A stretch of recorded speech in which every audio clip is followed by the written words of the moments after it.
masuk pada materi pertama, yaitu pengertian pengolahan limbah. Pengolahan limbah adalah proses menghilangkan suatu zat yang berbahaya yang dapat merusak lingkungan. Tujuan pengolahan limbah itu untuk menjaga lingkungan dari berbagai macam pencemaran yang terjadi. Adapun macam-macam pengolahan limbah terbagi menjadi 3, yaitu pengolahan limbah padat, yang kedua pengolahan limbah cair, dan yang ketiga pengolahan limbah gas. Untuk pengolahan limbah padat terbagi menjadi 4 metode. Yang pertama, sanitary landfill, yang kedua insinerasi, dan yang ketiga pembuatan kompos, yang keempat daur ulang. Baik, langsung saja saya ke materi sanitary landfill. Pada metode sanitary landfill, sampah yang ditimbun dalam lubang yang dialasi lapisan lempung dan lembaran plastik untuk mencegah penembasan limbah ke tanah. Materi yang kedua yaitu insinerasi. Insinerasi adalah pembakaran sampah atau limbah padat menggunakan suatu alat yang disebut insinerator. Kelebihan dari proses insinerasi adalah volume sampah berkurang sangat banyak, bisa mencapai 90%. Selain itu, proses insinerasi menghasilkan panas yang dapat dimanfaatkan untuk menghasilkan listrik atau untuk pemanas ruangan. Yang ketiga yaitu pembuatan kompos. Metode ini adalah dengan mengolah sampah organik seperti sayuran, daun-daun kering, kotoran hewan melalui proses penguraian oleh mikroorganisme tertentu. Pembuatan kompos adalah salah satu cara terbaik dalam penanganan sampah organik. Baik, materi selanjutnya adalah daur ulang. Daur ulang adalah proses untuk menjadikan suatu bahan bekas menjadi bahan baru dengan tujuan mencegah adanya sampah yang sebenarnya dapat menjadi sesuatu yang berguna, mengurangi penggunaan bahan baku yang baru, mengurangi penggunaan energi, mengurangi polusi, kerusakan lahan, dan emisi gas rumah kaca jika dibandingkan dengan proses pembuatan barang baru.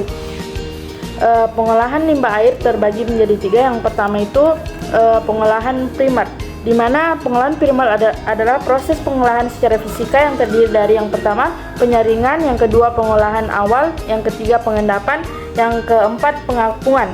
Adapun yang kedua itu pengolahan sekunder atau secondary treatment.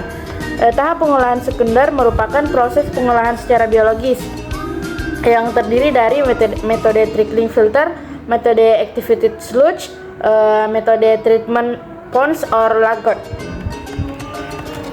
Baik, yang keempat adalah pengolahan tersier, di mana pengolahan ini dilakukan jika setelah pengolahan primer dan sekunder masih terdapat zat tertentu dalam limbah cair yang dapat berbahaya bagi lingkungan atau masyarakat.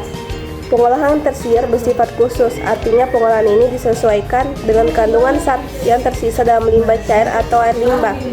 Metode pengolahan tersier jarang diaplikasikan pada fasilitas pengolahan limbah.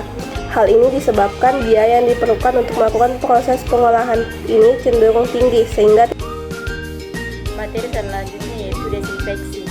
Desinfeksi atau pembunuhan kuman bertujuan untuk membunuh atau mengurangi mikroorganisme patogen yang ada di dalam limbah cair.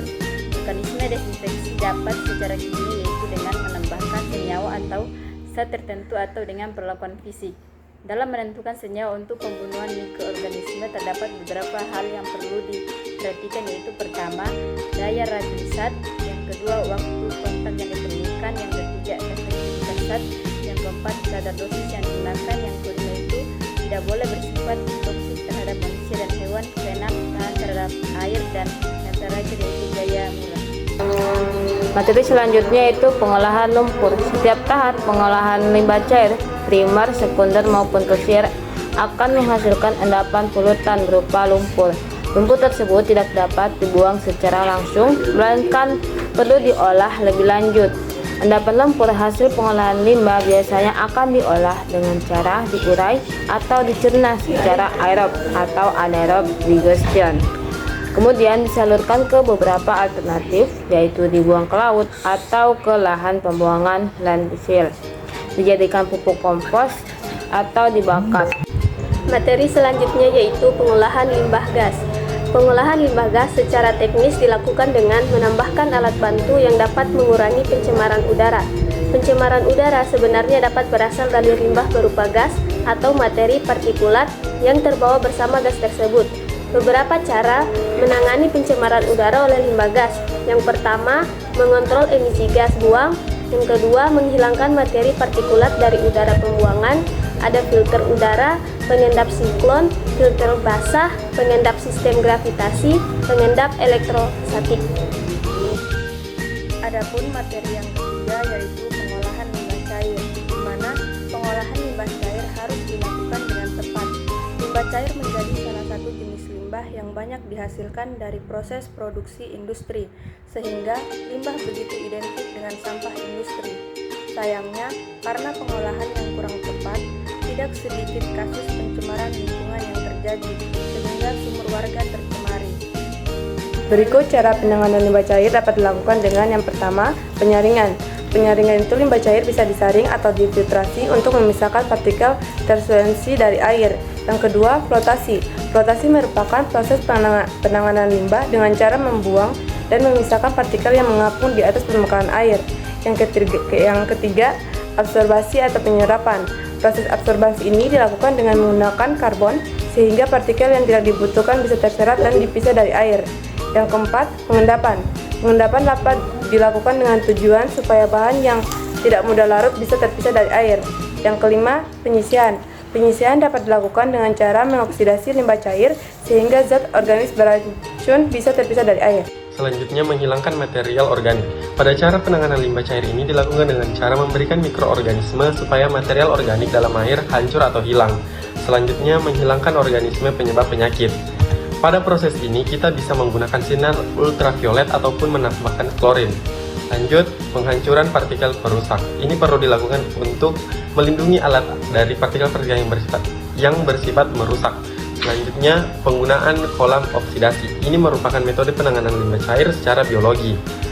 Lanjut, pengurangan limbah cair. Jumlah limbah cair bisa dikurangi dengan cara mengefisiensikan proses produksi sehingga jumlah limbah cair yang dihasilkan bisa diminimalisir. Baiklah, itulah materi yang dapat kami sampaikan. Kurang dan lebihnya mohon dimaafkan. Kami tutup dengan ucapan wabillahi taufiq wal hidayah. Wassalamualaikum warahmatullahi wabarakatuh.